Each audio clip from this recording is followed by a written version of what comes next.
Riyadh സ്വാലിഹീൻ എന്ന കിതാബിന്റെ മുഖദ്ദിമയെ കുറിച്ചാണ്. മുഖദ്ദിമയിൽ പറഞ്ഞ കാര്യങ്ങളാണ് കഴിഞ്ഞ ക്ലാസ്സിൽ പ്രധാനമായിട്ട് സൂചിപ്പിച്ചത്. റിയാദ് സ്വാലിഹീൻ എന്ന കിതാബ് എഴുതിയത് ആരാണ്? അതിന്റെ മുസന്നിഫിനെ പറ്റി നമ്മൾ പറഞ്ഞു അല്ലേ?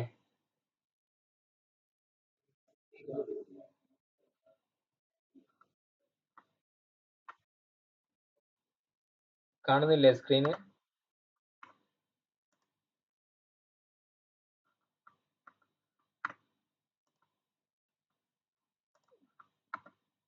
ചിലർക്ക് കാണുന്നുണ്ട് എന്നാണല്ലോ പറഞ്ഞത്. സ്ക്രീൻ കാണുന്നില്ലേ? ക്ലിയർ അല്ലേ? ഓക്കെ, അപ്പൊ നമ്മള് കഴിഞ്ഞ ക്ലാസ്സിൽ നവവി ഇമാമിന്റെ റിയാദ് സ്വാലിഹീൻ എന്ന കിതാബാണ് തുടങ്ങി വെച്ചത്. ഓക്കെ,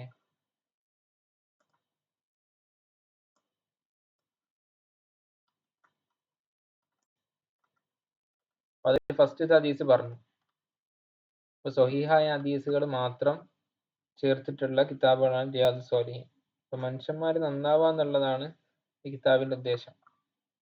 റസൂലുള്ളാഹി സ്വല്ലല്ലാഹു അലൈഹി വസല്ലം പറഞ്ഞ കാര്യങ്ങളാണ് നമ്മുടെ ജീവിതത്തിൽ പ്രാവർത്തികമാക്കാനുള്ളത്. അപ്പൊ അത് പ്രാവർത്തികമാക്കാനുള്ള, ജീവിതത്തിൽ പകർത്താനുള്ള കാര്യങ്ങൾ, അപ്പൊ അതിന്റെ ഓരോ ബാബായിട്ട് തിരിച്ചിട്ട്, ഓരോ ഓരോ ചാപ്റ്റേഴ്സ് ആയിട്ട് തിരിച്ചിട്ട് ഓരോ വിഷയത്തിലും പറഞ്ഞ ആദ്യം ഒരു ഇൻട്രൊഡക്ഷൻ ആയിട്ട് കുറച്ച് ഹദീസുകൾ സൂചിപ്പിക്കും. അതിനുശേഷം ആയത്തുകൾ സൂചിപ്പിക്കും ആദ്യം. പിന്നെ അതുമായിട്ട് ബന്ധപ്പെട്ട ഹദീസുകൾ, സ്വഹീഹായിട്ടുള്ള കാണാപാഠം പഠിക്കാൻ പറ്റുന്ന എല്ലാ ഹദീസുകളും കാണാപാഠം പഠിക്കേണ്ടതാണ്. പക്ഷെ എന്താണ് സ്വഹീഹായ ഹദീസ് ബുഖാരിയിലും മുസ്ലിമിലൊക്കെ വന്നിട്ടുള്ള ഹദീസുകളാണ്. ഒരുമിച്ച് ചേർത്ത ഹദീസുകൾ കുറേ ഉണ്ട് ഇതിൽ. അങ്ങനത്തെ സ്വഹീഹായ ഹദീസുകൾ മാത്രമാണ് ഇതിൽ വന്നിട്ടുള്ളത്. അപ്പൊ കാണാതെ പഠിക്കാനും ജീവിതത്തിൽ പ്രാവർത്തികമാക്കാനുള്ള രീതിയിലാണ് ഈ കിതാബ് മൊത്തത്തിൽ ചിട്ടപ്പെടുത്തിയിട്ടുള്ളത്. ഓക്കെ, അപ്പൊ നമ്മൾ ഫസ്റ്റ് ബാബ് പറഞ്ഞു. എന്താണ്? ഇഖ്ലാസ് ഇഹ്ലാരി നിയ്യ ആയിരുന്നു നമ്മുടെ ഫസ്റ്റ് വിഷയം. ഇഖ്ലാസ് എന്ന് പറഞ്ഞാൽ എന്താണ്? നമ്മൾ പറഞ്ഞില്ലേ? ഇഖ്ലാസ് എന്ന് പറഞ്ഞാൽ ആത്മാർത്ഥത. ഇബാദത്തുകളൊക്കെ ചെയ്യുമ്പോൾ അള്ളാഹുവിന് വേണ്ടി മാത്രം ചെയ്യുക എന്നുള്ള രീതിയിൽ ഇബാദത്തുകൾ ചെയ്യാം. അതാണ് ഇഖ്ലാസ് എന്ന് പറഞ്ഞാല്. ഇഖ്ലാസിനെ കുറിച്ചും നിയ്യത്തിനെ കുറിച്ചും ഉള്ള ഒരു ഹദീസായിരുന്നു ആദ്യം പറഞ്ഞത്. ഈ ബാബ് മൊത്തം അതുമായിട്ട് ബന്ധപ്പെട്ട വിഷയങ്ങളായിരിക്കും നമ്മൾ ചർച്ച ചെയ്യുക. അതിൽ ഒന്നാമത്തെ ഹദീസ് അമീറുൽ മുഅ്മിനീൻ ആര്? ഉമർ ഇബ്നുൽ ഖത്താബ് റളിയല്ലാഹു അൻഹു തങ്ങൾ റിപ്പോർട്ട് ചെയ്ത ഹദീസാണ്. അത് പല കിതാബുകളുടെയും തുടക്കം കൊടുക്കാറുണ്ട്. ഈ ഹദീസാണ് പല കിതാബുകളുടെയും തുടക്കത്തിൽ കൊടുക്കാറുള്ളത്. ചില ഹദീസുകളിൽ റഹ്മത്തിനെ പറ്റി പറയുന്ന ഹദീസും കൊടുക്കാറുണ്ട്. അപ്പോ ഈ ഹദീസ് അത്രത്തോളം ഇമ്പോർട്ടന്റ് ആണ്. ഇതുണ്ടായാൽ ബാക്കിയെല്ലാം എല്ലാ ആശയങ്ങളും ഏറെക്കുറെ ആശയങ്ങളൊക്കെ ഈ ഹദീസിൽ രേഖപ്പെടുത്തിയിട്ടുണ്ടെന്നാണ് പറഞ്ഞത്. അതുകൊണ്ടാണ് പല പണ്ഡിതന്മാരും ഹദീസിന്റെ കിതാബൊക്കെ തുടങ്ങുമ്പോൾ ആദ്യത്തെ ഹദീസായിട്ട് ഇതിനെ കൊണ്ടുവന്നത്. പിന്നെ വിഷയത്തിന് അനുസരിച്ചൊരു പ്രാധാന്യമുണ്ട്. നമ്മൾ നിസ്കാരത്തിലേക്കൊക്കെ പ്രവേശിക്കുമ്പോൾ ആദ്യമായിട്ട് നിയ്യത്ത് ചെയ്തിട്ടാണല്ലോ ബാക്കിയുള്ള കാര്യങ്ങളൊക്കെ ചെയ്യുക.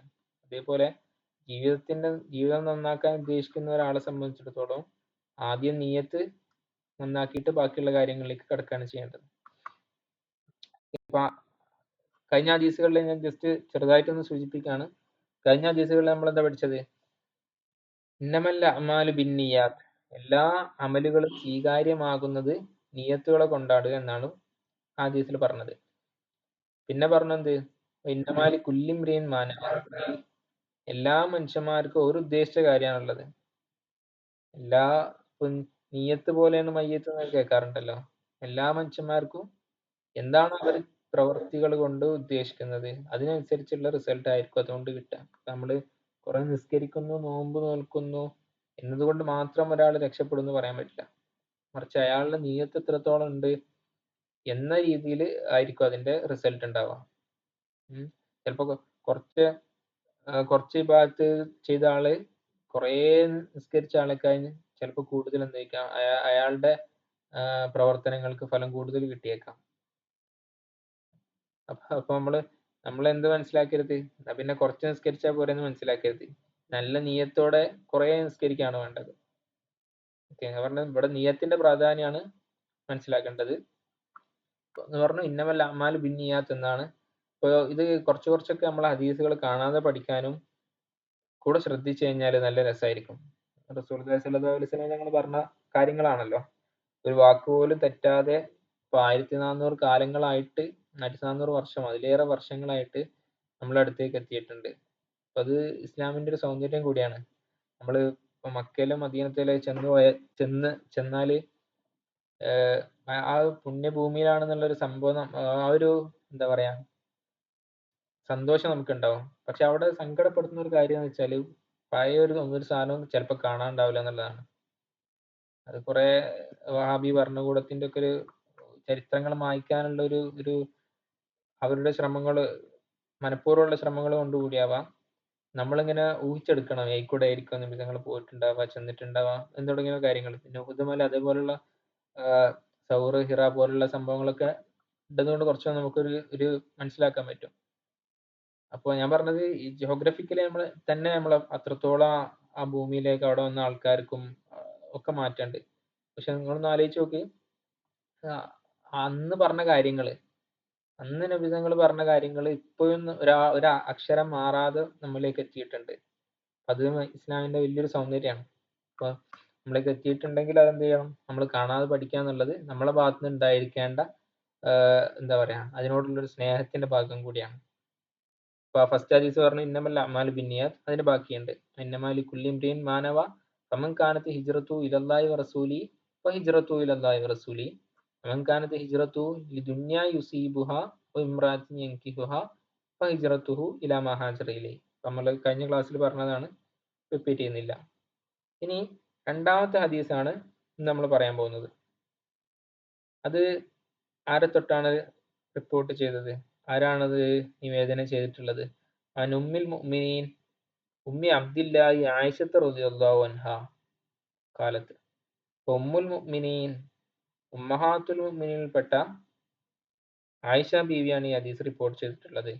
കാലത്ത് അവർ പറഞ്ഞു, ആയിഷ ബീവി പറയാണ്, കാല റസൂലുള്ളാഹി സ്വല്ലല്ലാഹു അലൈഹി വസല്ലം, നബി സല്ലല്ലാഹു അലൈഹി വസല്ലം തങ്ങൾ പറഞ്ഞിട്ടുണ്ട്, യഅസൂ ജയ്ഷുനൽ കഅബത ഫൈദാ കാനൂ ബിഫൈദാ. യഅസൂ ജയ്ഷുൻ, ഒരു സൈന്യം ആക്രമിക്കും, യുദ്ധം ചെയ്യും, കഅബയെ യുദ്ധം ചെയ്യും. ഫൈദാ കാനൂ ബിഫൈദാ, അവർ ബൈദാ എന്നൊരു സ്ഥലത്തെത്തുമ്പോൾ, അല്ലെങ്കിൽ നിരപ്പായ ഒരു സ്ഥലത്തെത്തുമ്പോൾ, മിനൽ അർളി, ഭൂമിയിൽ നിന്നുള്ള നിരപ്പായ ഒരു സ്ഥലത്തെത്തുമ്പോൾ, യുഖ്സഫു ബി അവ്വലിഹിം വ ആഖിരിഹിം, അവരെ ആദ്യത്തെയും അവസാനത്തെയും, അതായത് ആ സൈന്യത്തെ മുഴുവനും യുഖ്സഫു, ഭൂമി വിഴുങ്ങും എന്നാണ് പറഞ്ഞത്. കാലത്ത് കഅബ ആക്രമിക്കാൻ വേണ്ടിയിട്ട് ഒരു സൈന്യം വരും, അവരെ ഭൂമി മൊത്തമായിട്ട് വിഴുങ്ങും. കാലത്ത് ആയിഷ ബീവി പറയാണ്, അതിന്റെ ബാക്കിയായിട്ട് പറയാണ്, കുൽത്തു, അപ്പൊ ഞാൻ റസൂലുള്ളാഹിനോട് ചോദിച്ചു, യാ റസൂലുള്ളാഹ്, കുൽത്തു റസൂലുള്ളാഹ് കൈഫ യുഖ്സഫു ബി അവ്വലിഹിം വ ആഖിരിഹിം വ ഫീഹിം അസ്വാഖുഹും, എങ്ങനെയാണ് ആ സമൂഹത്തെ മൊത്തത്തില് ശിക്ഷ പിടികൂടുക എന്നാണ് ഈ പറഞ്ഞത്. ചെയ്ത തെറ്റിന് ഒരു സമൂഹത്തെ മൊത്തത്തിൽ ശിക്ഷിക്കുമെന്നാണ് പറഞ്ഞത്. അതെങ്ങനെയാ ശരിയാവുക? അവരിൽ വഫീഹിം അസ്വാക്കും, അവർ വെറുതെ അങ്ങാടിയിലുള്ള ആൾക്കാർ തന്നെ അവരുടെ കൂട്ടത്തിലുണ്ടാവുമല്ലോ. ഫമൻ ലൈസ മിൻഹും, ഈ ആക്രമിക്കാൻ വേണ്ടി വരാത്ത ഒരു വിഭാഗം ആൾക്കാരും ഉണ്ടാകും. അപ്പൊ അതെങ്ങനെയാണ് ശരിയാവുക? എല്ലാവർക്കും ഒരുപോലെ ശിക്ഷ കിട്ടുന്നത് നീതിയാണോ എന്ന് ചോദിച്ചു. കാല യുഖ്സഫു ബി അവ്വലിഹിം വ ആഖിരിഹിം സുമ്മ യുബ്അസൂന അലാ നിയ്യാതിഹിം. എന്ത് പറഞ്ഞു? യുഖ്സഫു ബി അവ്വലിഹിം വ ആഖിരിഹിം, അവർ ഒന്നടങ്കം എന്ത് ചെയ്യും? ശിക്ഷിക്കപ്പെടും. സുമ്മ യുബ്അസൂന അലാ നിയ്യാതിഹിം, പിന്നെ അവരെ പുനർജീവിപ്പിക്കപ്പെടും, അലാ നിയ്യാതിഹിം, അവരുടെ നിയ്യത്തിന്റെ അടിസ്ഥാനത്തിൽ. അപ്പോഴാണ് യഥാർത്ഥത്തിൽ പ്രതിഫലം കിട്ടുക. എന്തിനു വന്നതാണ്, യുദ്ധം ചെയ്യാൻ വന്നതാണെങ്കിൽ അതിനുള്ള ശിക്ഷ അയാൾക്ക് കിട്ടും, അല്ലെങ്കിൽ അയാൾ രക്ഷപ്പെടും. അത് ഖുർആനിലും അങ്ങനെ ആയത്തുകളുണ്ടല്ലോ. പഴയ നബിയുടെ സമൂഹങ്ങളിലൊക്കെ എന്തായിട്ടുണ്ട്, ശിക്ഷ ഇറങ്ങിയപ്പോൾ ഒരുമിച്ചാണ് ഇറങ്ങിയിട്ടുള്ളത്. അപ്പൊ അതിൽ നല്ല ആൾക്കാരും ചീത്ത ആൾക്കാരൊക്കെ പെട്ടുപോയിട്ടുണ്ട്. അപ്പൊ അതുകൊണ്ടാണ് ഇസ്ലാമില് അംറു ബിൽ മഅറൂഫ് അനിൽ മുൻകർ പറഞ്ഞ സംഭവം ഉണ്ടല്ലോ, നന്മ ഉപദേശിക്കുകയും തിന്മ വിരോധിക്കുകയും ചെയ്യണം. അതിന് പ്രാധാന്യം ഉള്ളത് അതുകൊണ്ടാണ്. ഇപ്പോ പക്ഷെ അങ്ങനെയൊന്നും പറയാൻ പറ്റാത്തൊരു കാലം കൂടിയാണ്.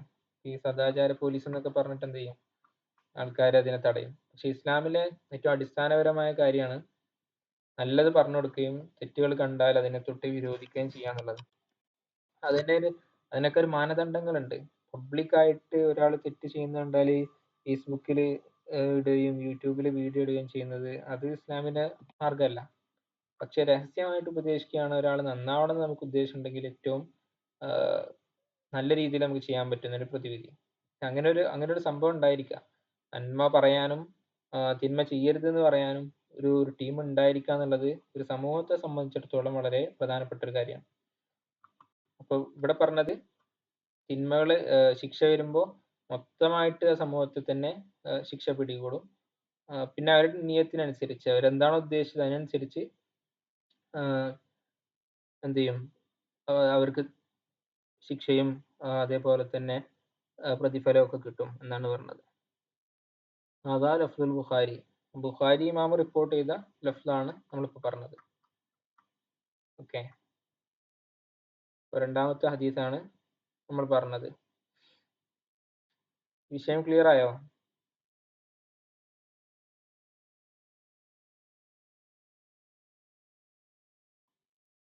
ഹലോ, കേൾക്കുന്നില്ലേ?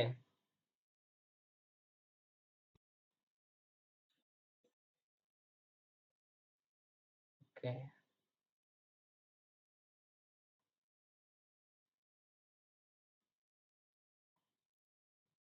എന്തെങ്കിലും ഡൗട്ട്സ് ഉണ്ടോ?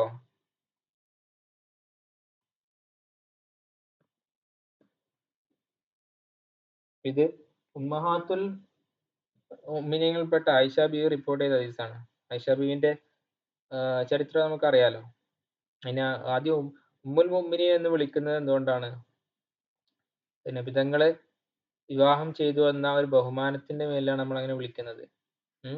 അതേപോലെ തന്നെ ആ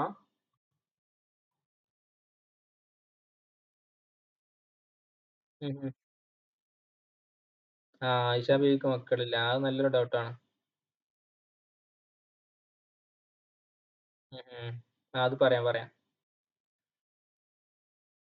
അപ്പൊ അത് ഇഹ്തിറാമിന് വേണ്ടി, ബഹുമാനത്തിന് വേണ്ടി അങ്ങനെ വിളിക്കുന്നതാണ്. പിന്നെ അതേപോലെ തന്നെ നബിതങ്ങളുടെ വിവാഹം ചെയ്ത ഉമ്മഹാത്തുൽ മുഅ്മിനീനെ മറ്റു മുഅ്മിനീങ്ങൾക്ക് വിവാഹം ചെയ്യാൻ പറ്റില്ല.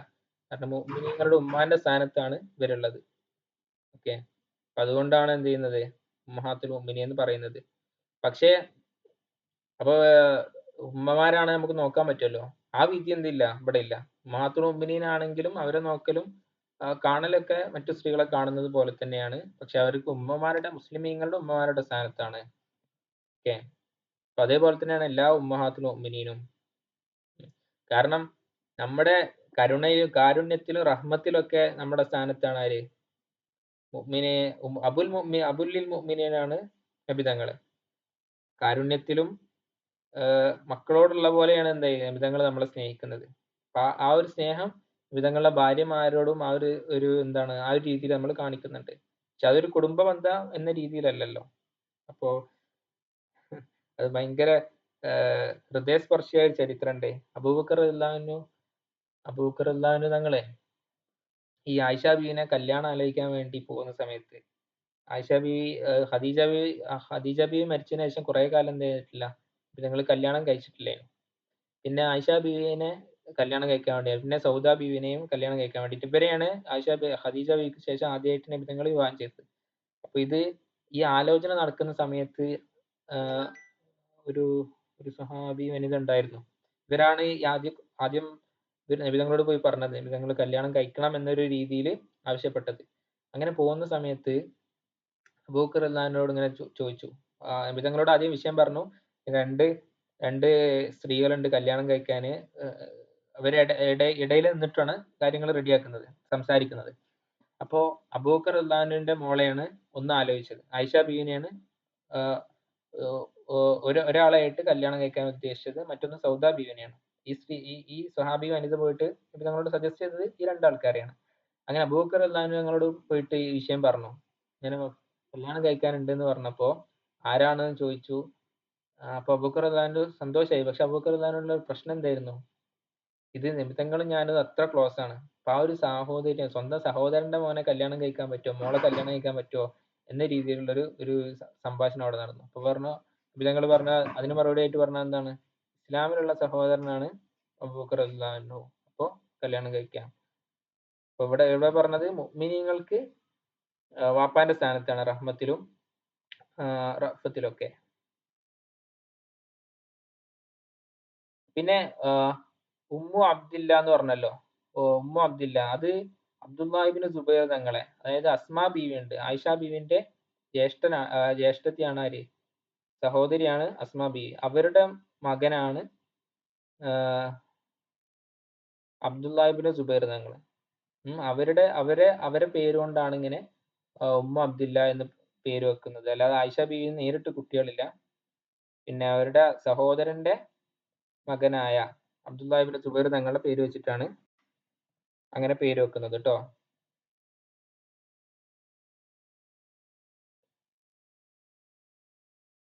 അങ്ങനെ നബിതങ്ങളായിട്ടുള്ള വിവാഹം നടന്നത് നമുക്കറിയാലോ 6-ാം വയസ്സിലാണ്. പിന്നെ 9-ാം വയസ്സിൽ ആണ് അവര് മക്കയിലുള്ളപ്പോഴാണ് വിവാഹം നടന്നത്. 9-ാം വയസ്സിൽ മദീനയിലേക്ക് പോയിട്ടാണ് അവര് വീട്ടിൽ കൂടുന്നത്.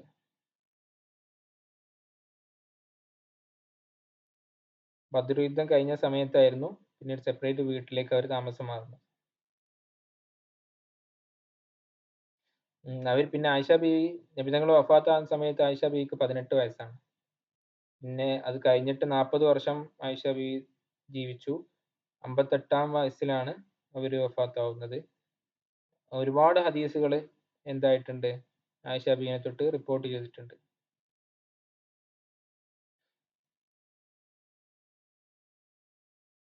ഈ 2200 ഹദീസുകൾ എന്തായിട്ടുണ്ട് ആയിഷ ബീവിനെ തൊട്ട് റിപ്പോർട്ട് ചെയ്തിട്ടുണ്ട്. അതില് 174 ഹദീസുകൾ എന്തായിട്ടുണ്ട്, ബുഖാരിയും മുസ്ലിമും റിപ്പോർട്ട് ചെയ്ത ഹദീസുകളാണ്, മുത്തഫഖുൻ അലൈഹി ഹദീസുകളാണ്. ബുഖാരി മാത്രം റിപ്പോർട്ട് ചെയ്ത ഹദീസുകൾ എത്രയുണ്ട്, 64 ഉണ്ട്. മുസ്ലിം മാത്രം റിപ്പോർട്ട് ചെയ്ത ഹദീസുകൾ 80 ഉണ്ട്, 86 ഉണ്ട്. ഓക്കെ.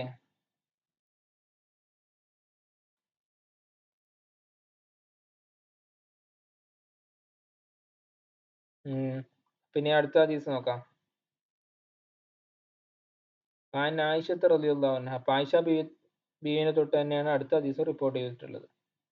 കാലൻ നബി സല്ലല്ലാഹു അലൈഹി വസല്ലം ലാ ഹിജ്റത ബഅദൽ ഫത്ഹി വലാകിൻ ജിഹാദും വനിയ്യ വഇദസ്തുംഫിർതും ഫംഫിറു മുത്തഫഖുൻ അലൈഹി. ഇതും മുത്തഫഖുൻ അലൈഹി ഹദീസാണ്. നമ്മൾ ആദ്യം പറഞ്ഞു മുസ്ലിമും ബുഖാരിയും ഒരുമിച്ച് റിപ്പോർട്ട് ചെയ്ത ഹദീസുകളാണ് മുത്തഫഖുൻ അലൈഹി എന്ന് പറഞ്ഞത്. ഇതും അങ്ങനത്തെ ഒരു ഹദീസാണ്. ഇതിൽ പറയുന്നത് എന്താ, ലാ ഹിജ്റത്ത ബഅദൽ ഫത്ഹി, ഫത്ഹ് മക്കൾക്ക് ശേഷം ഹിജ്റ ഇല്ല എന്നാണ്. നബിതങ്ങൾ മക്കയിൽ നിന്നും മദീനയിലേക്ക് ഹിജ്റ പോയിട്ടുണ്ടായിരുന്നു, അല്ലേ? മക്കയിൽ നിന്നും മദീനയിലേക്ക് ഹിജ്റ പോയിട്ടുണ്ടായിരുന്നു. പിന്നീട് ഹിജ്റ 8-ാം വർഷം എന്തായി, ഫത്ഹ് മക്കയിൽ തിരിച്ചു വന്നു, മക്കയിലേക്ക് തന്നെ തിരിച്ചു വന്നു. മക്ക എന്തായി, ഇസ്ലാമിന് കീഴിലാകുകയും ചെയ്തു. അങ്ങനെ അതിനുശേഷം ഫത്ഹ് മക്കൾക്ക് ശേഷം ഹിജ്റ ഇല്ല എന്നാണ് പറഞ്ഞത്. അതായത് മക്കയിൽ നിന്ന് മദീനയിലേക്ക് എന്തായി, നിർബന്ധമായിട്ട് പോകേണ്ട ഒരു സംഭവം ഉണ്ടായിരുന്നു. കാരണം മക്ക ഇസ്ലാമിന്റെ കാര്യങ്ങളൊക്കെ, അനുഷ്ഠാനങ്ങളൊക്കെ മര്യാദക്ക് നിർവഹിക്കാൻ പറ്റാത്തൊരു സമയമായതുകൊണ്ട് അവിടുന്ന് പോകാൻ വേണ്ടി പറഞ്ഞിരുന്നു. പക്ഷെ ഈ ഇസ്ലാം കീഴടക്കിയതിന് ശേഷം, വീണ്ടും തിരിച്ചു വന്നതിന് ശേഷം പിന്നീട് ഹിജ്റ ഇല്ല എന്നാണ് പറഞ്ഞത്. വലാകിൻ ജിഹാദും വനിയ്യ, ഹിജ്റ എന്ന രീതിയിൽ ഒരു പുറപ്പെടലില്ല, അവിടെ നിൽക്കാൻ പറ്റാത്ത നാടാണ് എന്ന രീതിയിൽ അവിടുന്ന് പോകാൻ പാടില്ല. വലാകിൻ ജിഹാദും വനിയ്യ, പക്ഷെ പിന്നെന്താ ഉള്ളത്, ജിഹാദ് ഉണ്ട്, ജിഹാദിന് പറ്റും, യുദ്ധത്തിന് വേണ്ടിയിട്ട് അവിടുന്ന് പോകാൻ പറ്റും. നീയ്യ, നീയത്ത് വേറെ രീതിയിലുള്ള പല നീയത്തുകളും ഉണ്ടാവാം. ഇപ്പോ പഠനത്തിന് വേണ്ടി, അല്ലെങ്കിൽ ജോലിക്ക് വേണ്ടി, മറ്റാവശ്യങ്ങൾ, കച്ചവടത്തിന് വേണ്ടി, മറ്റാവശ്യങ്ങൾക്ക് വേണ്ടിയൊക്കെ പോകാൻ പറ്റും. അതല്ലാതെ ഒരു ദാറുൽ ഹർബാണ്, കുഫാറിന്റെ നാടാണ് എന്ന രീതിയിൽ മക്കയിൽ നിന്ന് ഹിജ്റ പോകാൻ പറ്റൂല എന്നാണ് അവിടെ പറഞ്ഞത്. വൈദസ്തും ഫിർത്തും ഇനി പറഞ്ഞു, അമീർ നിർബന്ധിച്ചാൽ, മീൻസ് അമീർ ആവശ്യപ്പെടുകയാണ്, മക്കയിൽ നിന്ന് പോകാൻ ആവശ്യപ്പെട്ടാൽ ഫംഫിറു, അപ്പൊ നിങ്ങൾ പോയിക്കോളൂ എന്നാണ് പറഞ്ഞത്. ഓക്കെ, ഇവിടെ നമ്മളെ ഇതുമായിട്ടുള്ള ബന്ധം എന്താ? നമ്മളെ ബാബുവായിട്ട് ഈ ഹദീസിൽ പറയുന്ന ഈ ബാബിൽ പറയുന്ന ഹദീസുകൾക്കൊക്കെ ഒരു ബന്ധം ഉണ്ടാവും. ആ നിയത്ത് ഇഖ്ലാസ് എന്ന രീതിയിലുള്ള ഒരു ബന്ധം ഉണ്ടാവും. അതുകൊണ്ടാണ് ഈ ഒരു ബാബിൽ ഇത്തരം ഹദീസുകളൊക്കെ ഒരുമിച്ച് കൂട്ടിയിട്ടുള്ളത്. ഓക്കെ, ഇനി ഈ സെയിം ഹദീസ് തന്നെ ചിലപ്പോൾ വേറൊരു സ്ഥലത്ത്, ഇപ്പൊ യുദ്ധത്തിനെ പറ്റി പറഞ്ഞ സ്ഥലത്ത് എന്ത് ചെയ്യാം, ഈ ഹദീസ് വന്നെന്ന് വരാം. കാരണം ആ വിഷയം എന്തുണ്ട് അവിടെയും പറയുന്നുണ്ട്. ഓക്കെ, ഏതായാലും ഇവിടുത്തെ ലക്ഷ്യം എന്താണ്? ഇവിടെ നീയത്ത് എന്നൊരു സംഭവം ഉണ്ട്. ഇപ്പൊ നീയത്തിനനുസരിച്ച് ഒരു യാത്ര തന്നെ എന്ത് ചെയ്യും, പല രീതിയിൽ ആവാൻ പറ്റും. ഇപ്പോൾ നല്ല നാടുകൾ, ഈ നാടുകളിലേക്ക് പോകുമ്പോൾ തന്നെ നല്ലത് ഉദ്ദേശിച്ചാൽ എന്ത് ചെയ്യും, അതിനനുസരിച്ചുള്ള കൂലി കിട്ടും. ഓക്കെ, അപ്പൊ ഇവിടെ പറഞ്ഞു ജിഹാദും നീയത്ത് ഈ രണ്ടിനു വേണ്ടിയും പോകാൻ പറ്റും. ഈ രണ്ടിനും ഹിജ്റ എന്ന രീതിയിൽ എന്താകാൻ പാടില്ല, ഫത്ഹ് മക്കൾക്ക് ശേഷം ആ നാട്ടിൽ നിന്ന് പോകാൻ പാടില്ല. റമദാനിലായിരുന്നു ഹിജ്റ 8-ാം വർഷം റമദാനിലായിരുന്നു ഫത്ഹ് മക്ക ഉണ്ടായത്. ദാറുൽ കുഫാർ, ഇപ്പം അവിടെ എന്തായിരുന്നു, ഇസ്ലാമിന്റെ ആരാധനകളൊക്കെ നിർവഹിക്കാൻ ഭയങ്കര തടസ്സം ഉണ്ടായിരുന്നു. അപ്പൊ അതുകൊണ്ടാണ് എന്തായത് അന്ന് ഹിജ്റ പോയത്. ദാറുൽ കുഫാറിൽ നിന്ന് ദാറുൽ ഇസ്ലാമിലേക്ക് ഹിജ്റ പോയത് അതിനായിരുന്നു.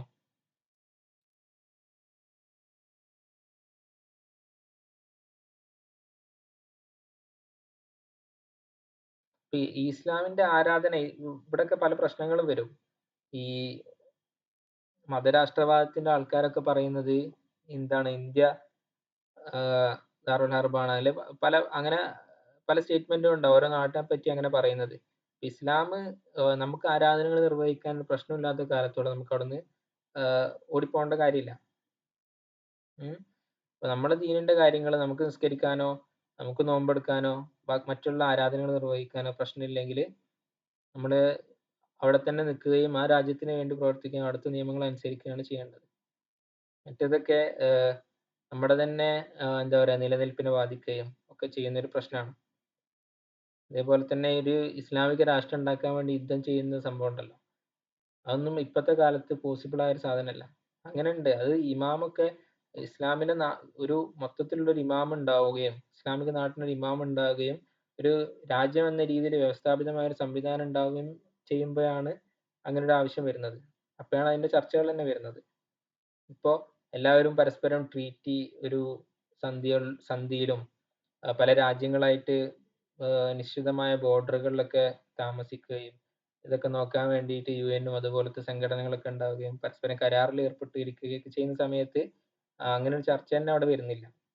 ഓക്കെ, അപ്പോൾ നമുക്ക് ഇസ്ലാമായി നമ്മുടെ കാര്യങ്ങൾ ചെയ്യുകയും നമ്മുടെ സംഘടനാ പ്രവർത്തനങ്ങൾ നിർവഹിക്കുകയും മറ്റുള്ള കാര്യങ്ങൾ അങ്ങനെ മുന്നോട്ട് പോവുകയാണ് ഈ ഒരു സാഹചര്യത്തിൽ നമ്മൾ ചെയ്യേണ്ടത്.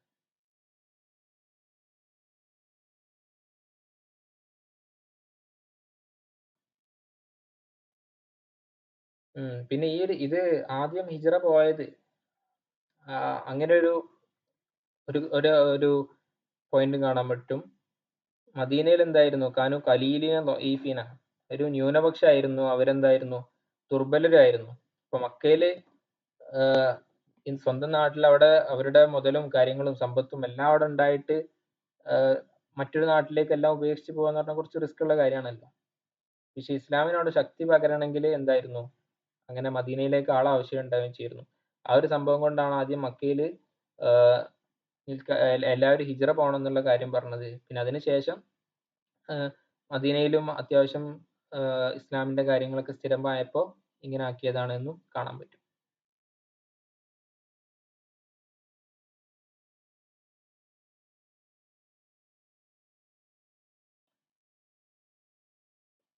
ഓക്കെ, ഇനി അടുത്ത ഹദീസ് നോക്കാം. ഇത് ക്ലിയർ ആയില്ലേ?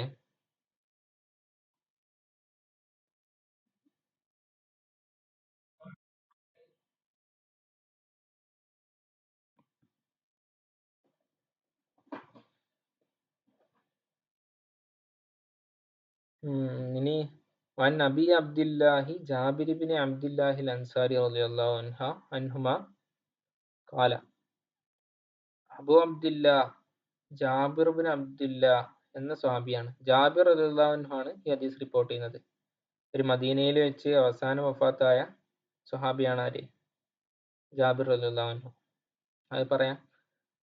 അവർ പറയാണ്, കുന്നാ മഅ നബി സല്ലല്ലാഹു അലൈഹി വസല്ലം ഫി ഗസാത്തിൻ.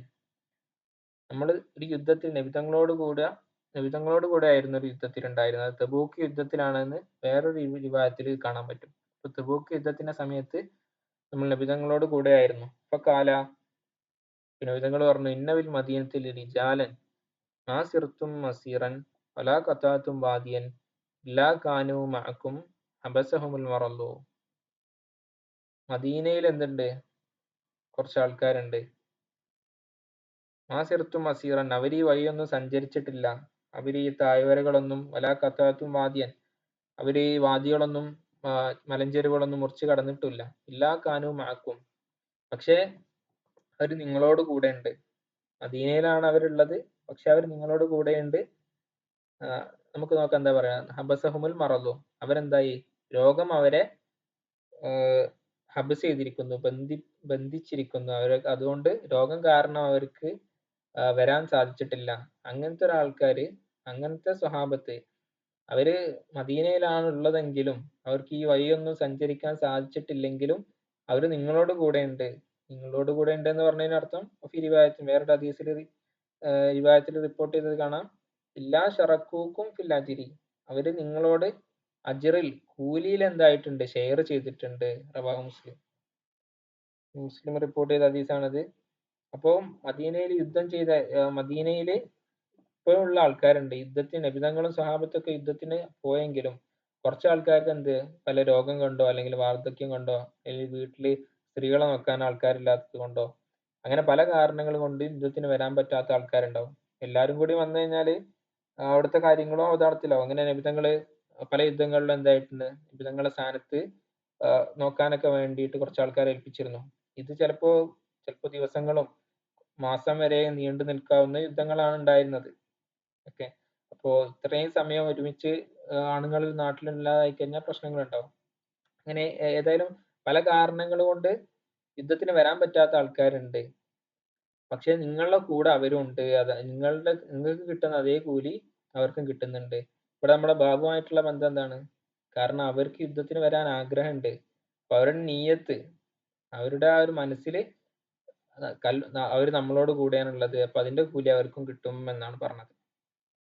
ഓക്കെ, റവാഹുൽ Bukhari and Anas, Muslim report ചെയ്ത ഒരു റിവായത്താണിത്. ഇനി ബുഖാരി ആൻഡ് അനസ് റളിയല്ലാഹു അൻഹു, ഇത് ജാബിർ റളിയല്ലാഹു അൻഹു തൊട്ടാണ് മേലത്തെ ഹദീസ് പറഞ്ഞത് കേട്ടോ. സെയിം ഹദീസ് തന്നെ അനസ് റളിയല്ലാഹു അൻഹു തൊട്ട് വേറെ റിവായത്തുണ്ട്. റവാഹുൽ ബുഖാരി ആൻഡ് അനസ് റളിയല്ലാഹു അൻഹു ഖാല റജഅനാ മിൻ ഗസ്വതി തബൂക മഅ നബി സല്ലല്ലാഹു അലൈഹി വസല്ലം. അവളെ വ്യക്തമായിട്ട് പറഞ്ഞിട്ടുണ്ട് ഏത് യുദ്ധത്തിൽ നിന്നാണ് വരുന്നത്. തബൂക്ക് യുദ്ധത്തില് ഇപ്പൊ ഞങ്ങളുടെ യുദ്ധം കഴിഞ്ഞ് വരുന്ന സമയം, മടങ്ങി വരുന്ന സമയമായിരുന്നു. അപ്പൊ നബി ഞങ്ങൾ പറഞ്ഞ എന്താണ്?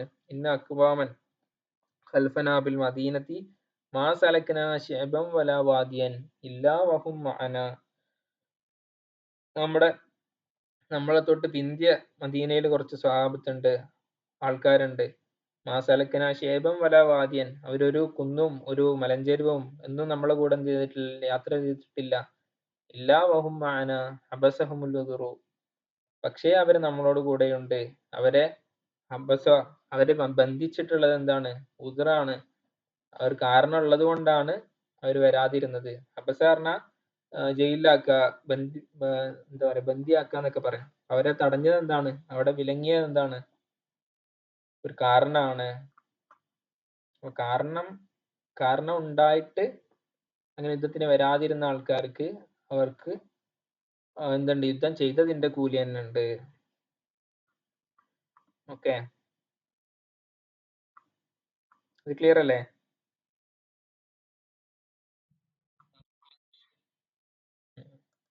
ഡൗട്ടൊന്നും ഇല്ലല്ലോ?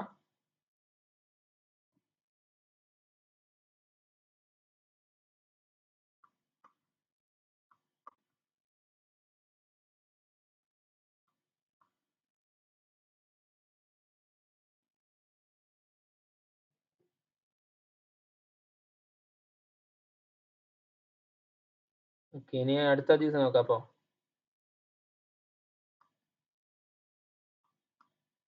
വൻ അബി യസീദ് കാണുന്നില്ലേ?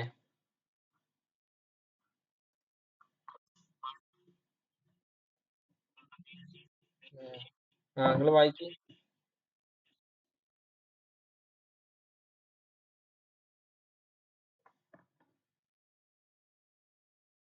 ആരെങ്കിലും വായിക്കി.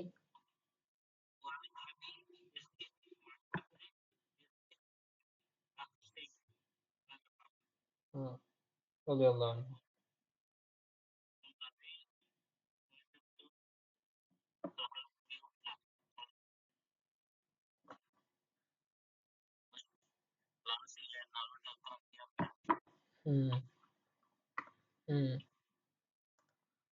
ഓക്കെ, ക്ലാസ്സിലെ മൊത്തം കഴിഞ്ഞ കഴിഞ്ഞ ഇത്ര പെട്ടെന്നാ കൊള്ളാലോ. ഓക്കെ, ഇതില് പറയണ എന്താ? നബി യസീദ മഅനബിന് യസീദ് ബിൻ ലഖനസ് റളിയല്ലാഹു അൻഹും വഹുവ വഅബൂഹു വജദ്ദുഹു സഹാബിയുന. ഇത് അബി യസീദ് മഅനബിന് യസീദ്, അബൂ യസീദ് മഅനബിന് യസീദ്. അത് ഇതിന്റെ പേര് സ്വഹാബത്തിന്റെ പേര് കണ്ടാലേ തിരിച്ചറിയാൻ പറ്റണം. ഇപ്പൊ van Abi Yazid മഅനബിന് Yazid bin ലഖനസ് എന്നാണ് പറഞ്ഞത്. ഇവിടെ സ്വഹാബിന്റെ പേരെന്താണ്? അബി യസീദ് എന്ന് പറഞ്ഞ സാധാരണ അറബികൾക്ക് കുഞ്ഞത്ത് അലം എന്ന് പറഞ്ഞൊരു പേരും കൂടി ഉണ്ടാവും. ഒരു പല പേരുണ്ടായിരിക്കുക എന്നുള്ളത് അറബികളെ സംബന്ധിച്ചിടത്തോളം അത് അവരുടെ ഒരു പ്രശസ്തിന്റെ ഒരു നല്ല ലക്ഷണമായിട്ട് കൊണ്ടു നടക്കാറുണ്ടായിരുന്നു. സ്ഥാനപ്പേരുണ്ടാവും, പിന്നെ മകന്റെ പേര് വെച്ചിട്ടുള്ളൊരു പേരുണ്ടാവും. അങ്ങനെ പല സ്ഥാനപ്പേരുകളുള്ള സ്വഹാബത്തൊക്കെ ഉണ്ടായിട്ടുണ്ട്. ഈ സ്ഥാനപ്പേര് വെച്ചിട്ട് അവർ വിശേഷിപ്പിക്കുക, അങ്ങനെ പേര് വെക്കുക എന്നുള്ളത് അത് അവരുടെ ഒരു മഹത്വത്തിന്റെ ഒരു അത്രത്തോളം ആ സ്ഥാനത്തിനൊക്കെ അർഹനാണ് എന്നുള്ള രീതിയിൽ എന്താണ് അങ്ങനെ ഒരു ഒരു ശൈലി അറബ് നാടുകളിൽ സൂചിപ്പിച്ചിരുന്നു. അപ്പൊ ഇവിടെ ആ നബി യസീദ് ഇപ്പൊ പല മൂത്ത കുട്ടീന്റെ പേരൊക്കെ വെച്ചിട്ട് എന്തായിട്ടുണ്ട്, ഇങ്ങനെ പേര് പറയാറുണ്ട് ഓരോ സ്വഹാബത്തിനും. വൻ നബി യസീദ് ഇപ്പൊ ഇവിടെ മഅന് എന്നതാണ് ഈ സ്വഹാബിയുടെ പേര്. ഹദീസ് റിപ്പോർട്ട് ചെയ്ത സ്വഹാബിയുടെ പേര്. ഇവിടെ അബി യസീദ്, അപ്പൊ അവരെ മോന്റെ പേരാണ് എന്ത്? യസീദ് എന്നുള്ളത്. ആ സ്വഹാബിന്റെ വാപ്പാന്റെ പേരും എന്തായിരുന്നു? യസീദ് എന്നായിരുന്നു. അപ്പൊ ഇവിടെ വാൻ അബി യസീദ് മഅനി എന്ന് പറഞ്ഞത് എന്താണ്? അതാണ് നമ്മുടെ ഇവിടുത്തെ സ്വഹാബി. ഈ ഹദീസ് റിപ്പോർട്ട് ചെയ്ത സ്വഹാബി വാൻ അബി യസീദ്, അബി യസീദ് എന്ന മഅനി എന്ന പേരുള്ള സ്വഹാബിയാണ്. എന്നിട്ട് അത് ആരുടെ മോനാന്നാ പറയുന്നത്? ബിൻ യസീദ്, യസീദ് എന്ന സ്വഹാബിയുടെ മകനായ ബിൻ അഖ്നസ്, അഖ്നസ് എന്നവരുടെ മകനായ യസീദ് എന്നവരുടെ മകനായ മഅന് അബി യസീദ് മഅന് എന്ന സ്വഹാബിയെ തൊട്ടാണ് ഈ ഹദീസ് റിപ്പോർട്ട് ചെയ്യുന്നത്. വഹുവ വഅബൂഹു വജദ്ദുഹു സഹാബിയുന. ഈ സ്വഹാബിന്റെ പ്രത്യേകത പറഞ്ഞാല് ഈ സ്വഹാബിയും അവരുടെ അബും അവരുടെ ഉപ്പയും വജദ്ദുഹു അവരുടെ ഉപ്പായുടെ ഉപ്പയും എല്ലാവരും സ്വഹാബത്തായിരുന്നു, എല്ലാവരും സ്വഹാബികളിൽപ്പെട്ട ആൾക്കാരായിരുന്നു. കാല, എന്നിട്ട് അവര് പറയാണ് കാല കാന അബി യസീദു അഖ്റജ ദനാനീറ വയതസദ്ദഖു ബിഹാ. ഉപ്പ കാന അബി യസീദ്, അല്ല അവര് പറയാണെന്ത്? കാന അബി യസീദ് അഖ്റജ ദനാനീറ. അബി യസീദ് എന്തായിരുന്നു? അഖ്റജ ദനാനീറ യതസദ്ദഖു ബിഹാ.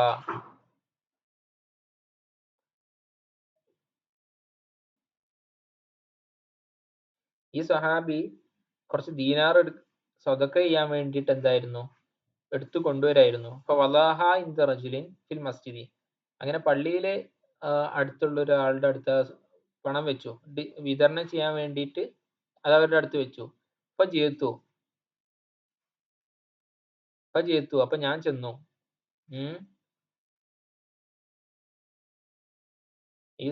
ഈ സ്വഹാബിന്റെ വാപ്പയാണ് എന്ത് ചെയ്യുന്നത്?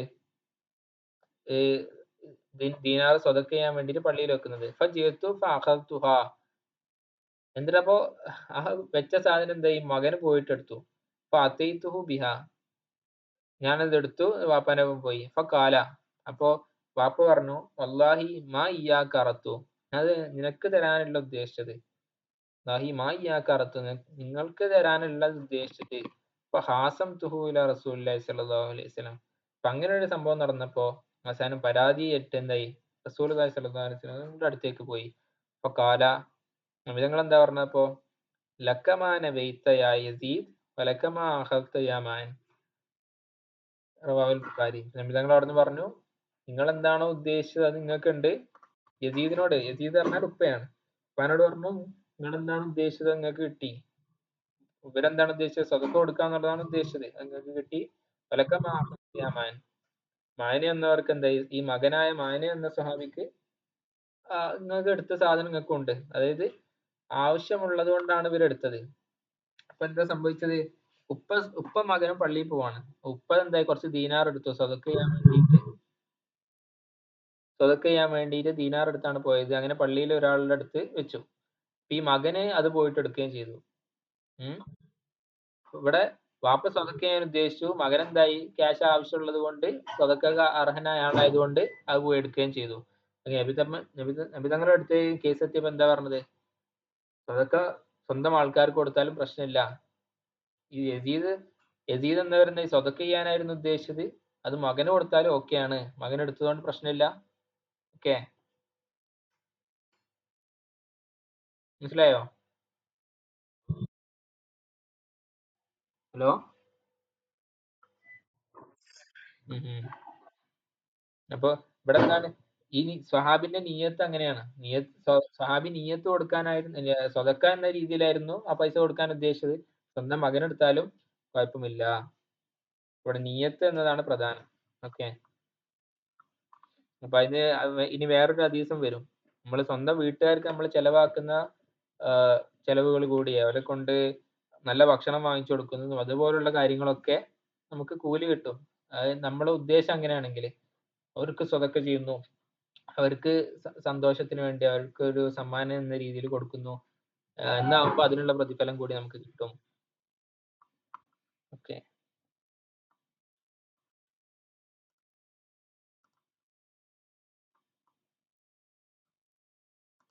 ഇനി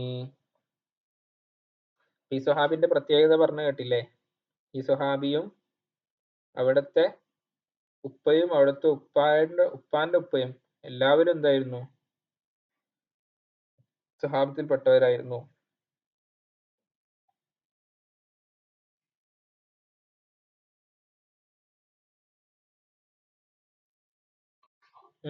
പറഞ്ഞോളൂ.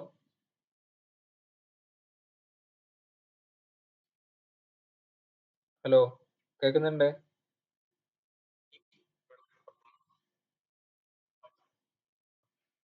ഇന്നോ എന്തായി പോയി?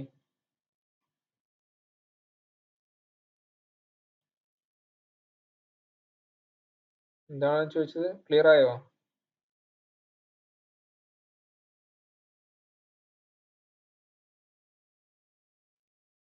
ഒരു പോയോ?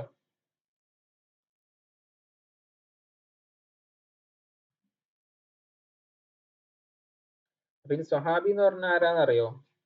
സ്വഹാബി എന്ന് പറഞ്ഞാൽ മൻ ഇജ്തമഅ ബിൻ നബി സല്ലല്ലാഹു അലൈഹി വസല്ലം ഹാല ഹയാത്തിഹി മുഅ്മിനൻ ബിഹി വലൗ ലഹ്ദത്തൻ വമാത അലൽ ഈമാനി. ഒരല്പമാണെങ്കിൽ പോലും ജീവിതകാലത്ത് നബിതങ്ങളോടുകൂടെ ഒരുമിച്ചുകൂടി, നബിതങ്ങളോടുകൂടെ മുഅ്മിനായിട്ട് ഒരുമിച്ചുകൂടി, മുഅ്മിനായിട്ട് ചെറിയൊരു സെക്കൻഡ് ആണെങ്കിലും നബിതങ്ങളോട് കൂടെ ജീവിതത്തിൽ ഒരുമിച്ച് കൂടുകയും ഇപ്പൊ മാറ്റാറല്ല ഈമാൻ, മുസ്ലിമായി മരിക്കുകയും ചെയ്ത ആളാണ് സുഹാബി എന്ന് പറയാം. സുഹാബി ആയാൽ തന്നെ എന്ത് ചെയ്യാ, വലിയ മഹത്വമുണ്ട്. നബിതങ്ങളോട് ഒരു ഒരു സെക്കൻഡ് നബിതങ്ങളോട് കൂടെ ജീവിതത്തിൽ ചെലവഴിച്ചാൽ മതി മുഅ്മിനായിട്ട്. എന്നിട്ട് ഈമാനായിട്ട് മുസ്ലിമായിട്ട് മരിക്കുകയും ചെയ്യണം. അപ്പോഴാണ് അവർക്കാണ് സുഹാബി എന്ന് പറയാം. ഇവരുടെ 3 ജനറേഷൻ എന്തായിരുന്നു, സുഹാബി ആയിരുന്നു. ഇനി അടുത്ത ഹദീസാണ് എന്ത്, ബഷീർക്ക് എന്ത് ചോദിച്ചോ?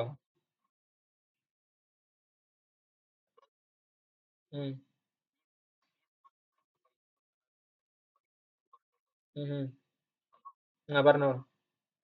കേക്കുണ്ട് കേക്കുണ്ട്.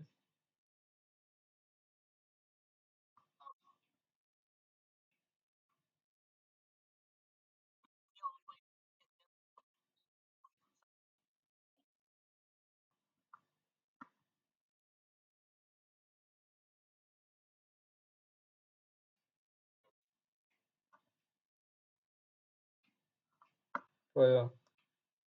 നെറ്റ്വർക്ക് പ്രശ്നം ഉണ്ടെന്ന് തോന്നുന്നു.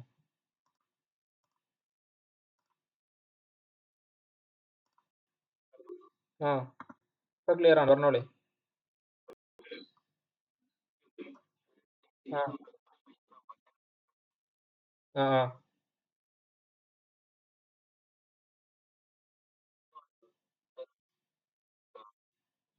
ക്ലിയർ ആവുന്നില്ലല്ലോ.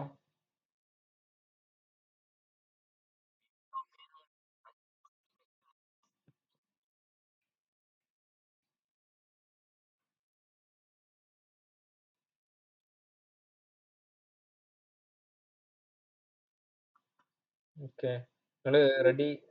ഇപ്പൊ ക്ലിയർ ഉണ്ടോ?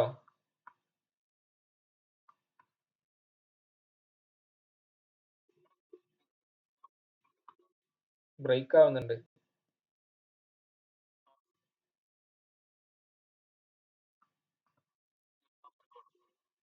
ഓക്കെ, അപ്പൊ ഇവിടെ നമ്മള് മകൻ എടുക്കാന്ന് പറഞ്ഞതേ, മകൻ കട്ടെടുക്കുന്ന വിഷയത്തെ പറ്റിയല്ല പറഞ്ഞത്.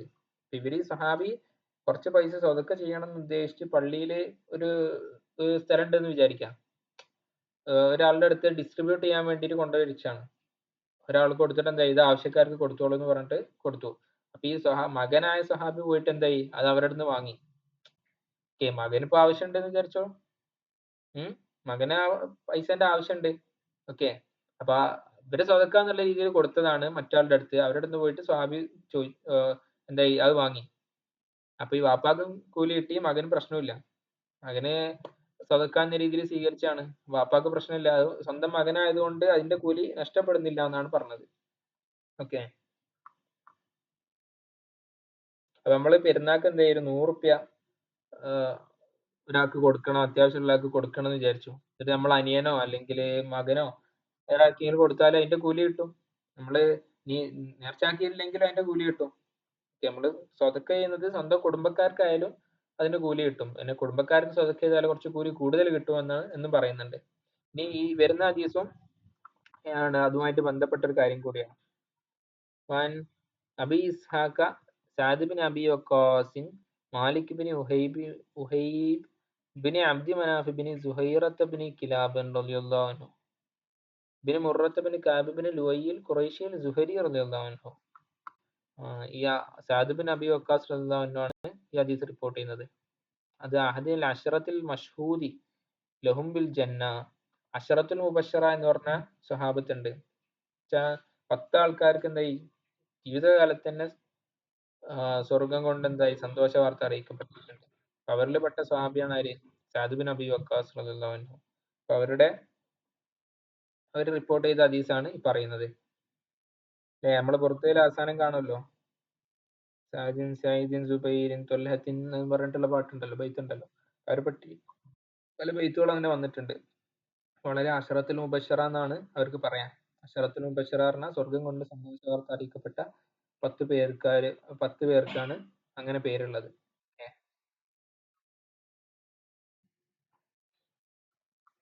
അപ്പോ ഇവര് പിന്നെ നബിതങ്ങളുടെ തന്നെ ഖുറൈശി തറവാട്ടിൽ തന്നെ ഉള്ള ആളാണ്. അവര് ജാനി റസൂലുള്ളാഹി സ്വല്ലല്ലാഹു അലൈഹി വസല്ലം യഊദിനി ആമ ഹജ്ജത്തുൽ വദാഇ മിൻ വജൈൻ ഇസ്തദ്ദ ബി.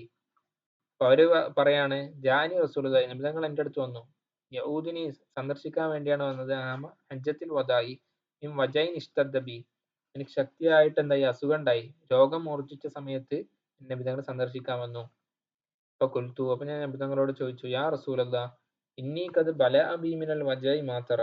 നിങ്ങൾ കാണുന്ന പോലെ എനിക്ക് നല്ല ശക്തമായ വേദന, അസുഖപ്പുണ്ട്. വാന ദൂ മാലിൻ വലാ യരിസിനി ഇല്ല ഇബ്നത്തുല്ലി. വാന ദൂ മാലിൻ, എനിക്ക് എന്തായി അത്യാവശ്യ സമ്പത്തുണ്ട്. തൂമാൽ പറഞ്ഞാൽ കുറച്ച് കൂടുതൽ സമ്പത്ത് ഉള്ളതുകൊണ്ടാണ് അങ്ങനെ പറഞ്ഞത്. വലാ യരിസിനി ഇല്ല ഇബ്നത്തുല്ലി, എനിക്ക് നേരിട്ട് ഇത് അനന്തരം എടുക്കാൻ ആരില്ല. ഇല്ല ഇബ്നത്തുല്ലി, എൻ്റെ ഒരു മകളല്ലാതെ ഫർളിന്റെ അവകാശികളായിട്ട് വേറെ ആൾക്കാരില്ല. കുറച്ച് ഡിസ്റ്റന്റ് റിലേറ്റീവ്സ് ആയിട്ട് എന്തായി ആൾക്കാരുണ്ട്, കുറച്ച് അകന്ന കുടുംബക്കാരായിട്ട് ആൾക്കാരുണ്ട്. നേരിട്ട് എന്തായി ഒറ്റ മകൾ മാത്രമേ ഉള്ളൂ. അപ്പൊ ആ സമയത്ത് ഒറ്റ മകളെ ഉണ്ടായിരുന്നുള്ളൂ. അതിന് ശേഷം അവർക്ക് വേറെയും കുട്ടികൾ ഉണ്ടായിട്ടുണ്ടെന്ന് കാണാൻ പറ്റും.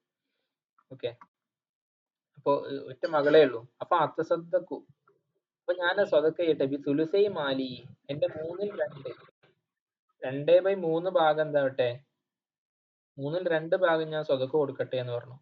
കാല ല, നബിതങ്ങൾ സമ്മതിച്ചില്ല. ല കുൽത്തു ഫശത്രു യാ റസൂലല്ലാ, അപ്പൊ അതിന്റെ പകുതി കൊടുക്കട്ടെ എന്ന് ചോദിച്ചു. അപ്പൊ കാലല്ല, അപ്പൊ അതും കൊടുക്കണ്ടെന്ന് പറഞ്ഞു. അപ്പൊ കുൽത്തു, പിന്നെ ഞാൻ ചോദിച്ചു ഫസുലുസു യാ റസൂലല്ലാ, അപ്പോ 1/3 കൊടുക്കട്ടെ എന്ന് ചോദിച്ചു. കാല അസുലുസു അസുലുസു കസീർ, 3 കൊടുത്തോളൂ. സുലുസു കസീറുൻ, 3 ധാരാളമാണ്. ധാരാളം മീൻസ് ഔ കബീറുൻ, അത് നല്ല കൂലി കിട്ടുന്നതാണ് 3 കൊടുത്താൽ തന്നെ. 1/3 കൊടുത്താൽ തന്നെ നല്ല കൂലി കിട്ടും. ഇന്നക്ക എന്നിട്ട് പറയാണെന്ത്, ഇന്നക്ക ഇൻ തദർ വറസത്തക അഗ്നിയാ ഖൈറുൻ മിൻ അൻ തദറഹും ആലത്തൻ യതകഫഫൂന നാസ. നിങ്ങളുടെ വറസത്തിനെ, നിങ്ങളുടെ അനന്തരാവകാശികളെ അഗ്നിയായിട്ട്, അവരെ ധനികരായിട്ട് നിലനിർത്തുന്നതാണ് നിങ്ങൾക്ക് നല്ലത്. എന്തിനേക്കാളും അവരെ ആലത്തായിട്ട്, ആലത്ത് എന്ന് പറഞ്ഞാൽ ഫക്കീറായിട്ട്, പൈസ ഇല്ലാത്തവരായിട്ട്, യതകഫഫൂന നാസ്, ജനങ്ങളോട് ഇങ്ങനെ ചോദിക്കേണ്ട ഒരു അവസ്ഥ അവർക്ക് വരുന്നതിനേക്കാളും നല്ലത് എന്താണ്, നിങ്ങൾ നിങ്ങളുടെ ശേഷം വരുന്ന ആൾക്കാരെ, നിങ്ങളുടെ അനന്തരാവകാശികളെ ധനികരായിട്ട് ഇവിടെ ഭൂമിയിൽ ഇട്ടേച്ച് പോകുന്നത് തന്നെയാണ്. വൈന്നക്ക എന്നിട്ട് പറയാണെന്ത്, വൈന്നക്ക ലൻ തുംഫിക നഫഖതൻ തബ്തഈ ബിഹാ വജ്ഹല്ലാഹി ഇല്ലാ ഉജിർത അലൈഹാ.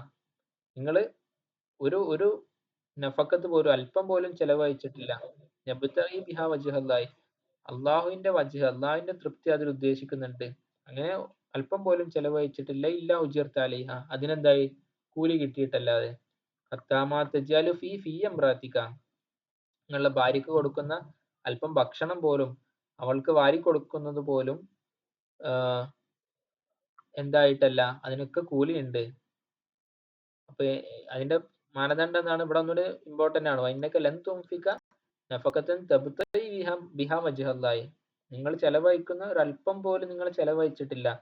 എങ്ങനെ ചെലവഴിച്ചിട്ടില്ല, അതുകൊണ്ട് അള്ളാഹുവിന്റെ തൃപ്തിയാണ് നിങ്ങൾ ഉദ്ദേശിക്കുന്നതെങ്കിൽ ഇല്ല ഉജറത്താലെ അത്താമാത്ത ജൽഫി ഫി അമൃത്തിക്ക, അതിനൊക്കെ കൂലി കിട്ടും. എത്രത്തോളം നിങ്ങളുടെ ഭാര്യക്ക് നിങ്ങൾ കൊടുക്കുന്ന ഭക്ഷണം പോലും, അതുകൊണ്ട് അള്ളാഹുവിന്റെ തൃപ്തിയാണ് നിങ്ങൾ ഉദ്ദേശിക്കുന്നതെങ്കിൽ ആ രീതിയിൽ നിങ്ങൾക്ക് അതിന് കൂലി കിട്ടും.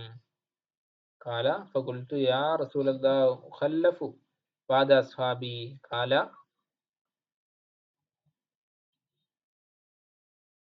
ഖല്ലഫു ബഅദ അസ്ഹാബി, ഞാന് ഇവരൊക്കെ മദീനയിലേക്ക് ഹിജ്റ പോയപ്പോ എന്ത് ചെയ്തിട്ടില്ല, ഈ സഹാബിക്ക് ഹിജ്റ പോകാൻ പറ്റിയിട്ടില്ല.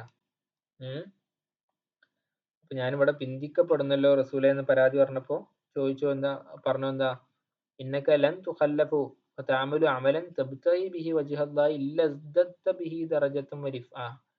നിങ്ങള് ഇവിടെ പിന്തിക്കപ്പെടുകയില്ല, ഇവിടെ മക്കയിൽ നിലനിർത്തപ്പെടുകയില്ല. ഫതഅമല അമലൻ തബ്തഗി ബിഹി വജ്ഹല്ലാഹി ഇല്ല ഇസ്ദദ്ത ബിഹി ദറജതൻ വരിഫഅ. അങ്ങനെ നിങ്ങൾ അള്ളാഹുവിന്റെ തൃപ്തി ഉദ്ദേശിച്ച് അമലുകൾ ചെയ്യുന്നതിനനുസരിച്ച് നിങ്ങൾക്ക് ദറജയും റിഫഅത്തും, നിങ്ങളുടെ പദവിയും ഉയർച്ചയൊക്കെ നിങ്ങൾക്ക് കൂടിക്കൊണ്ടേയിരിക്കും. വലഅല്ലക അൻ തുഖല്ലഫ ഹത്താ യൻതഫിയ ബിക അഖ്വാമു വയദുറ ബിക ആഖറൂന.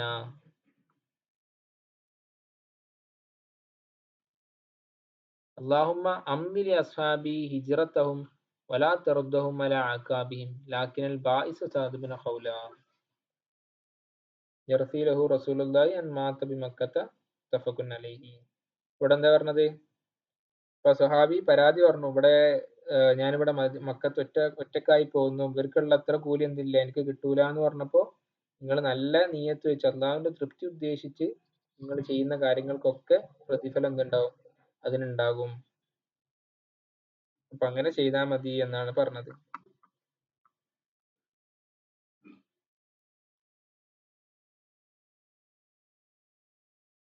ഈ ഹദീസിലും എന്താണ് പറഞ്ഞത്, സഅദ് ബിൻ അബീ വഖാസ് റളിയല്ലാഹു അൻഹുവിന്റെ ചരിത്രമാണ് പറഞ്ഞത്. അദ്ദേഹം ചോദിച്ചു, എന്താ ഈ വേദന വന്ന സമയത്ത് എന്റെ എല്ലാ ഭൂരിഭാഗം മാലും എന്തായിട്ടെ ഞാൻ സ്വതക്ക കൊടുക്കട്ടെ എന്ന് പറഞ്ഞപ്പോ വേണ്ട 1/3 മാത്രമേ കൊടുക്കാൻ പറ്റുള്ളൂ എന്നാണ് പറഞ്ഞത്. ഇസ്ലാമില് വസീയത്തിന്റെ വിധി അങ്ങനെയാണ്, 1/3 മാത്രമേ എന്ത് ചെയ്യാൻ പറ്റുള്ളൂ, മരണാസന്നയായ ഒരാൾക്ക് വസീയത്തായിട്ട് വേറെ ആൾക്കാർക്ക് കൊടുക്കാൻ പറ്റുള്ളൂ. അതിൽ കൂടുതൽ കൊടുക്കണമെങ്കിൽ അനന്തരാവകാശികളുടെ സമ്മതം വേണം എന്നതാണ് നിയമം.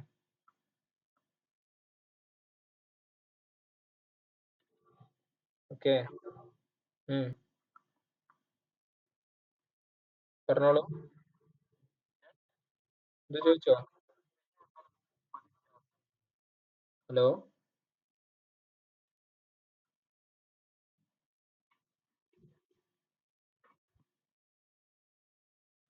അപ്പൊ ഇവിടെ നമ്മളെന്താ പറഞ്ഞത്? അപ്പൊ സ്വന്തം വീട്ടുകാർക്ക് ചെലവഴിക്കുന്ന മുതല് പോലും, അവർക്ക് നമ്മൾ കൊടുക്കുന്ന സാധനങ്ങൾ പോലും എന്താണ്, അതിനൊക്കെ പ്രതിഫലം ഉണ്ടാവും.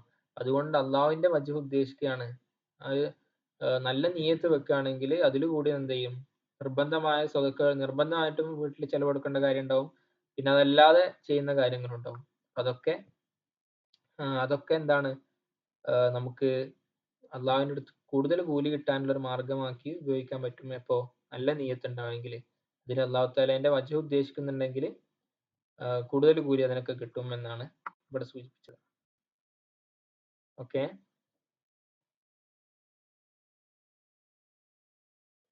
ഇത് ക്ലിയർ അല്ലേ?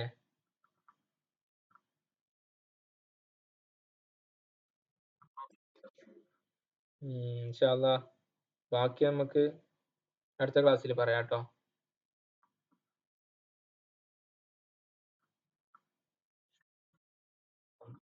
വസല്ലല്ലാഹു അലാ സയ്യിദിനാ മുഹമ്മദ് വഅലാ ആലിഹി വസഹ്ബിഹി വസല്ലം.